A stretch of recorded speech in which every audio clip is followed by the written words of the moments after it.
Hello to everyone and Happy New Year. I hope we all ended the year strong and are starting off the year energized to drive change within our organizations. I want to thank everyone for taking time out of their busy schedules to join us today. Before we get started, just a few house cleaning items. Today's presentation should last about 25 minutes long. I'm going to go through it pretty quickly, and I try to keep it pretty brief today, knowing we're all busy. I will answer questions if there are any at the end. If you would like to submit a question, you can do so in the GoToMeeting app. There's a drop down for questions where you could submit your question, and at the end I'll try to answer as many as I can. If I don't answer your question, I will reach out to you directly and try to answer that for you after today's webinar. And the final one is to mute all your phones, which is what I'm going to do. Thank you. So with that being said, let's go ahead and get started. So let's take a look at today's agenda real quickly. Oops, sorry. So we designed today's agenda to make everything we discuss actionable. I think we've all been in webinars where we walk out and we want to take what we learned and actually apply it with our team. And that was the idea behind today's webinar. What can we provide that our audience could go and then internally take those exercises, build them out with their team, and then hopefully go execute them with their own email programs, and then get value out of today's content. So everything that we talk about today can be done regardless of which email platform you're using. Many of you today are using WhatCounts as your email service provider. Some of you that are on today's webinar are using different email platforms. Nothing that we're going to talk about today is not doable across all email platforms.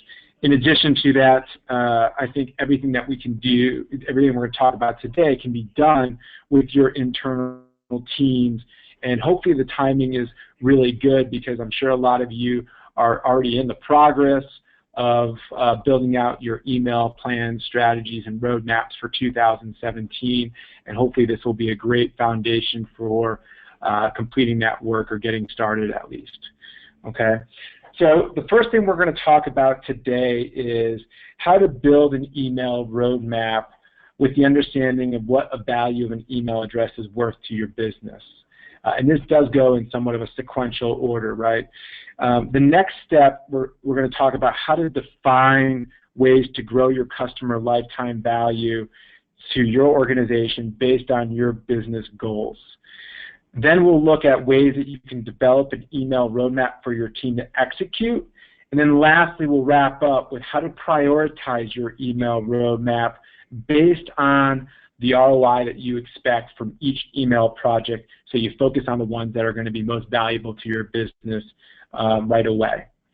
Hopefully that sounds good to everybody, and with that, we've got a lot to cover, so I'm going to go ahead and dive in. Before we get into the meat of it, just a quick blurb about WhatCounts for those of you that are not familiar with us. We've got offices in Atlanta where we're headquartered, as well as Seattle. We're a leading data-driven email marketing platform. Our mission is to help marketers drive more revenue from email by sending one-to-one personalized communications. A little bit about myself. I'm the VP of Sales here. I look after the company's revenue, both new revenue and working with our clients to make sure that they gain the most value out of our product and our team. I will provide my contact information at the end of the presentation. Feel free to email me any questions about today's content or anything else relating to email marketing or WhatCounts. Happy to be a resource and help in any way I can. Okay? So, a little bit about why we're talking about today's topic, right?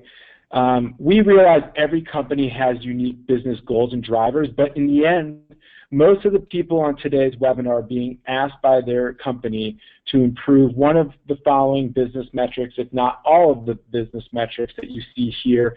And we understand this varies across companies, but to generalize today, we hear these the most from our customers and from the people that we deal with, right? Acquire more customers, right? Everybody wants more customers. How do we get them? Increase customer lifetime value. How do we get our customers to be more engaged with our businesses, whether that means repeat purchases or some sort of level of engagement with your internal people or products, right, or services. How do we retain those customers, build those customers into raving fans of our company and services, and spread the word, and our lifetime value of those customers increase through that. And then finally, how do we make our teams more efficient? How do we get more done faster, less expensive, to be more productive and provide more value back to our business? It's a big ask for a lot of us, right? And I think we need a place to start. And we found that the biggest problem for marketers is that they need to be able to align all of their resources in a strategic and effective way to be able to meet all these business goals. And we think one of the best ways of doing this is by executing an email plan based on building a foundation around some key business metrics. One of the most important business metrics is going to be the value of an email address, or revenue generated per email address. Now, before we dive in, I want to preface that there are a number of methodologies out there on the right way to calculate the value of an email address. Every business model is different, and therefore, these equations vary from one business to the next. So for today, we are going to generalize this equation so it's relevant to most of the people on today's webinar. I also want to say that we decided to choose a publisher's business model for today's examples, although again these exercises can be applied to any business model, but I wanted to try to put some context into today's conversation. So we'll be talking from the lens of a publisher for some of these examples today.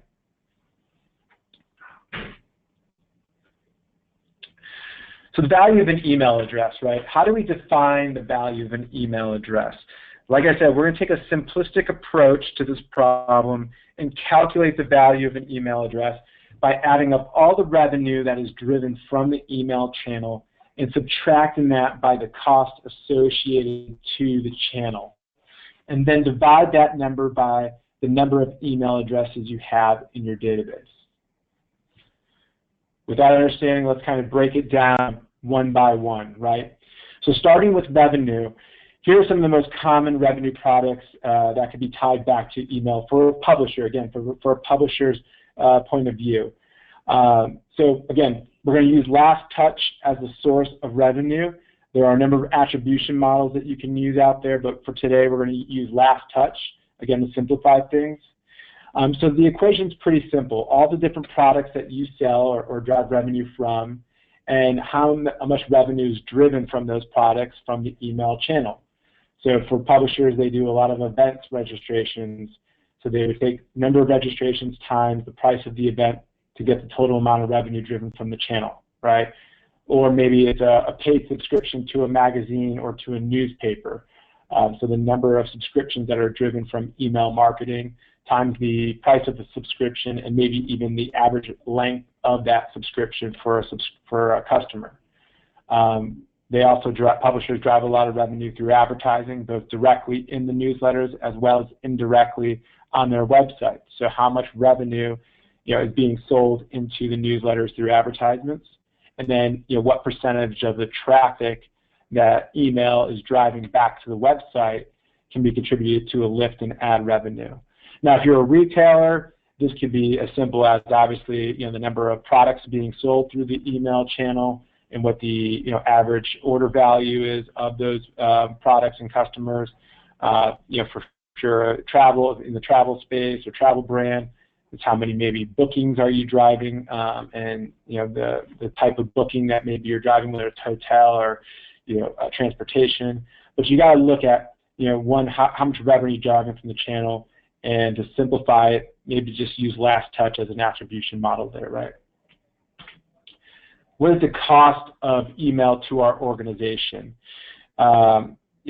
The way we look at that is, again, there's a lot of things that get factored in, but to simplify things today, we're going to look at two costs: the salary of employees directly involved with your email program, and the vendor cost for managing and developing your email communications. So when you add up all the revenue and subtract the costs, you probably net revenue from the channels $1,300,000 and change. You simply take that number and divide it by the number of email addresses in your database, and you will have a value, in this use case, of $13.38. Some people like to only use active email addresses when they divide their net revenue. In this example, because it is a publisher, we are using the total number of email addresses because of certain things that correlate to their business model, such as ads based on list size. In addition, at some point, everyone is active in your database and they are converting at some level. So I still think it's good to use the total number of email addresses, total number of actives maybe. But this is how you would get to some equation, some result of a value of an email address or revenue per email for your organization that you can then use to benchmark some of the other exercises that we're going to talk about later today. So it's a great exercise. It's for you guys to do. The other benefit of this exercise is you're able to really understand what products are driving the most revenue for your organization. If you're a retailer, you might look up, how much revenue is email driving per category of product that you have or per brand. But it gives you visibility into your organizations and maybe where your strengths and weaknesses are. And you can leverage this data to really help build out your roadmap and focus on the areas that need the most improvement or doubling down on products that are driving the most revenue for your business. So once we've defined the value of an email address, the next step is to understand how to drive customer lifetime value within your organization. And when you build out your roadmap, you want to consider not only your customer's life cycle with your brand, but how to increase that customer life cycle value based on the different levers that you can pull and the different products you have to offer. So let's take a look at how you can actually define what that looks like to your organization.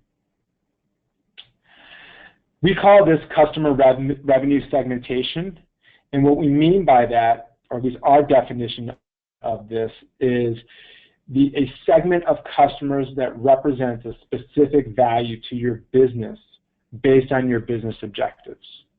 And so this could be as simple as, hey, we've got one-time buyers, and we've got two-time buyers and three-time buyers, and those are different customer revenue segments. For a publisher, it might be someone that has, one magazine subscription. Another might be, a magazine subscription, and they're, a member of our organization, or they attended an event that we hosted. It's your goal to go through and figure out what are the different revenue segments for your organization and try to define them. And I'll talk a little bit about that in the next slide. The marketing implication of doing this is the goal is to create email marketing campaigns that effectively convert your customers from one lower value segment to the next highest value segment. So if you have a one-time buyer, obviously the goal would be to convert that buyer to a two-time purchaser or a three-time purchaser, right? And so you need to be able to try to convert as many people into the segment that creates the most value back to your organization. So that's to the right, that dark blue part of the graph. And you can see the two arrows pointing towards that, and obviously that the revenue that each one of those segments represent. What you want to measure when you do this type of exercise is, one, how many subscribers are in each of these segments, but also how quickly can you move your subscribers from one revenue segment to the next. And the quicker you could do that, that means the more value you're driving for your organization. Hopefully that makes sense to everybody. Let's see how this might be actually done as an exercise. So what I would recommend everybody do is create a table and list out all the actions somebody could take to become your ideal customer. Try to list these in order of least to most resistance, and then figure out how you can measure each of these actions and place a value on them. And so you'll see there on the grid, the top right is products, and the row going across are all the different ways a customer can engage with a publisher, and maybe all the different conversions that can happen during that customer's journey with that brand. Going down in the first column are some things that we want to obviously try to outline. How are we going to measure, the value of this customer revenue segment? For newsletters, it might be someone who has one subscription. It might be someone who has many newsletter subscriptions. It might be the length that they've subscribed for. Someone who's subscribed for 3 months might not be as valuable as someone who's been on the email list for a year and a half. What's their engagement rates on those newsletters? That could help with the value of the email address. And then you would want to understand, how to maybe design campaigns around that particular segment to either convert them to the next one or to enrich them in that particular segment, right? And so I'm not going to go through all of these, but to highlight on a couple of them, for membership and account, how many people are on the newsletter list that are not registered members? How many members maybe don't have a magazine subscription? How many people that have subscribed to your magazine haven't been to an event? And so you want to start to segment your customers in this way so that you can convert them and then try to really define something that can measure the value of these segments and then build campaigns around them. Hopefully that makes sense to everybody. It's a great exercise to do with your team internally, and it'll help you at the end. In the end, your goal or what you should be able to do as a team is you all should be able to easily say to one another, our best customer looks like this. And you should be able to define that customer not only based on revenue metrics, but other metrics that are important to the organization. Social maybe is one metric that's maybe not completely tied to revenue, but it shows engagement and loyalty. And then you should be able to understand the steps it needs to take, to get the customer to the next best segment. So, right, for a publisher, their best customer might be subscribe to more than one newsletter. They open and click above the average engagement rates. They have an account or they're a member. They subscribe to our print and digital magazine, and they have more than one subscription. They attend a couple events a year. They follow us on Twitter, and they have a high RFM score. But you should be able to define that best customer and know what it takes to get there. And that's the end goal of doing that exercise for your organization. Once you have that, you can then start to build out your email roadmap and the different life cycle stages of that roadmap, right? So this is, again, a very general view of a customer's life cycle with your business. Again, for each business, it might be slightly different, but for most of our brands that we work with in companies, there's usually these 5 life cycle phases. Everyone's trying to capture an email address or capture a subscriber, convert them, grow them, retain them, and win them back if they do go kind of quiet, right? And so once you've defined your life cycle phases, the next step is to create a matrix of email projects or campaigns for each one of these phases so you know what you're going to execute to help keep each one of these subscribers engaged. So let's take a look at what this looks like. And again, this is a great exercise for your internal teams to do. Make a matrix just like this. Map out what you believe are the life cycle phases of your customer, and then these can be based on your revenue segments, particularly in the convert and grow phase. This is where you might have some additional life cycle phases because of that. But build a matrix. list out those phases. Underneath each one of those phases, write down all the different ways that you can accomplish this particular goal for your organization. So if acquiring more customers is a business initiative, what are all the ways that someone can get into your database? What are all the ways that you could grow that database based on your assets, your resources, your products, and figure that out, put them in that phase, do the same for each one of these, and at the end, you want to maybe highlight the ones that you're actively already doing. For instance, you probably already have an opt-in on your website. You can mark that as something that you're doing. The question you need to ask your organization, is it optimized? Is it following best practices? Are we really getting the most out of this?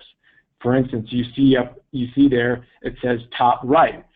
If your opt-in is at the bottom of the page in the lower right-hand corner, hidden with just a text link, you're probably not optimizing this resource as a way to grow your list, right? So list everything, even the things that you're currently doing, but just mark the ones that you're doing versus the ones you're not doing. Hopefully that makes sense to everybody, but that's the exercise you want to do internally. And from there, you will have a number of projects that your internal team can work on. The projects will be organized based on your customer life cycle and based on your customer revenue segments, particularly the convert and growth life cycle phases. And from there, the next step or the next challenge for most organizations is how to prioritize your email roadmap based on how much revenue you're going to get from these campaigns. As you can see, there's probably 20 things there that you could go do with your team, and your team probably only has time to do 5. So how do we organize this in a way that's going to drive the most value? That's the fourth step that we're going to talk about, which is email revenue. Once you have all this done, now we can go back to the first exercise that we did, which is define the revenue that we're generating from an email and what that it means to our business. So if we go get 100,000 more subscribers, what does that actually mean to us as far as revenue? And so what we recommend our clients do is build out a spreadsheet. Get a spreadsheet, list all the projects that you want to try to tackle, just like you see here, Project 2, Manage Preference Center, Project 3, Subscription Page Redesign. Put your baseline in there, whatever that might be, and then put a conservative, mid, and optimistic goal in there. And then using the metrics of your business, whether it's the value of a magazine subscription, whether it's the value of a membership, whether it's your average order value, your conversion rate, your open rate, your click-through rate, your website conversion rates, any one of those metrics that are going to be applicable for each one of the projects, enter in your baseline metrics, and then project, basically what you believe you're going to get if you were to actually implement that project. And something to think about, you may look at a project that is generating a very high return on investment, but the ease of execution might be very difficult for your organization, and that could be based on you might not have all the data needed to be able to actually execute against it. It might take a lot of resources to actually get it off the ground. Maybe you have to develop some more assets for it. So don't just factor in your ROI, factor in ease of execution as well, because there's a lot of low-hanging fruit in most people's email programs that are very easy to execute and still generate a positive ROI. And if you're like any organization, you're trying to constantly battle for more budget, more resources, and you can win that battle by showing incremental gains in small wins. And so it doesn't hurt to start with a win and keep building on that. And so the other thing that this project does is it exposes you and your team to what KPIs you don't have or which ones you should be monitoring more carefully.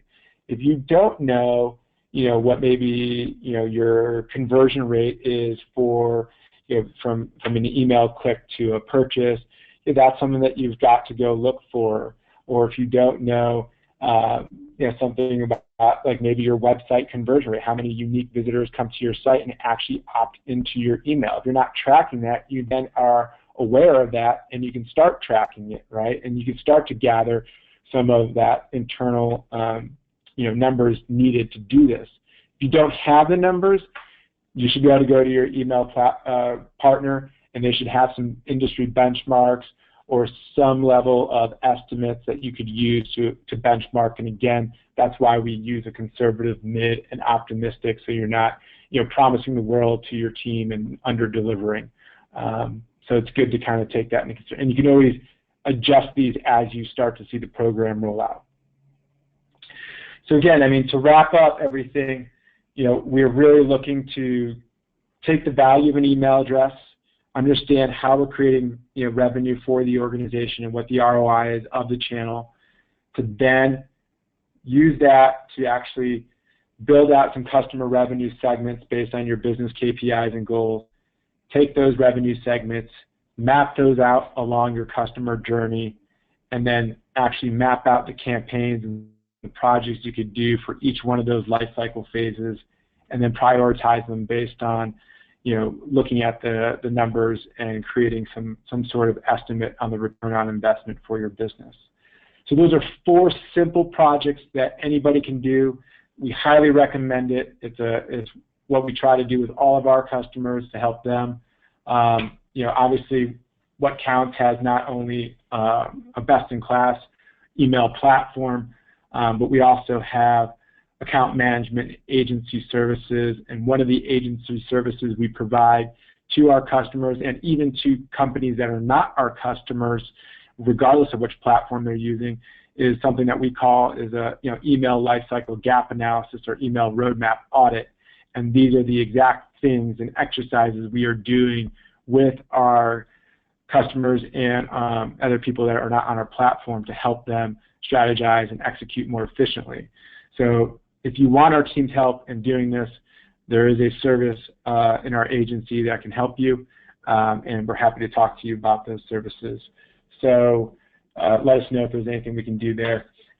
Again, here's my contact information, and if I could be of help to anybody or if there's any further questions, I would love the dialogue and love to conversate about it. So again, I try to keep this to 25-30 minutes, and I think we're there. So with that, I will look and try to answer any questions that the audience has asked. Feel free to go ahead and enter those questions now, and we'll take 10 to 15 minutes to go through those. And I hope that today's webinar gave you some ideas, inspired you, and if you need any help building out any of those exercises, we're happy to try to give you the framework for doing that.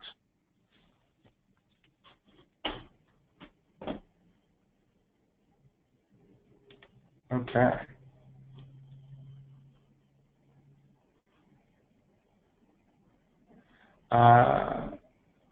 Okay, so yeah, one of the questions that was asked was if your team were to help us with this exercise or doing this, how long would it take?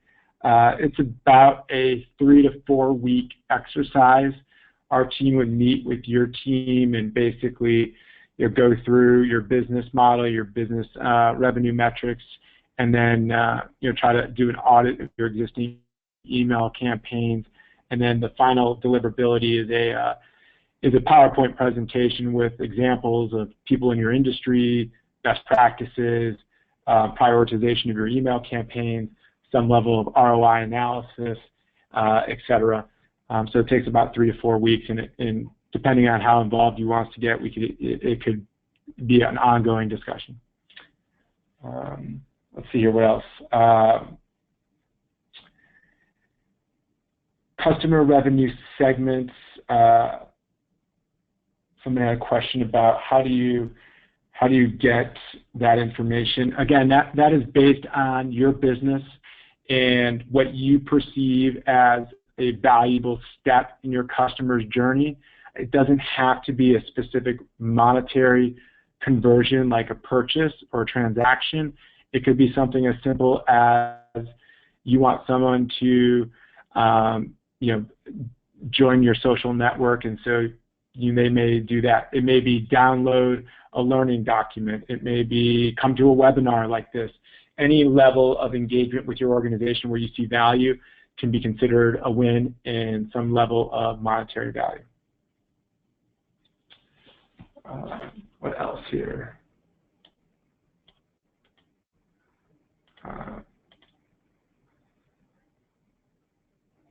Like, how does the refer a friend opt-in method work? How do you optimize that while following best practices and canned spam regulations?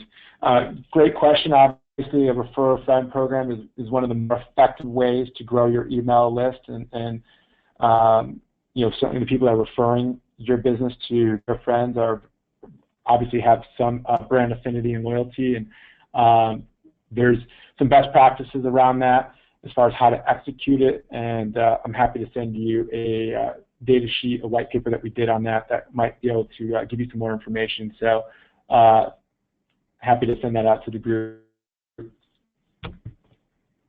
Let's see here. That is it. So if you guys have any other questions, please feel free to email me or call me. Again, I thank you for your time, and hopefully these exercises will be actionable for you and your team, and it'll help you guys get off to a good start to the new year, and that will drive a lot of value to your business. So thanks again. Have a great week.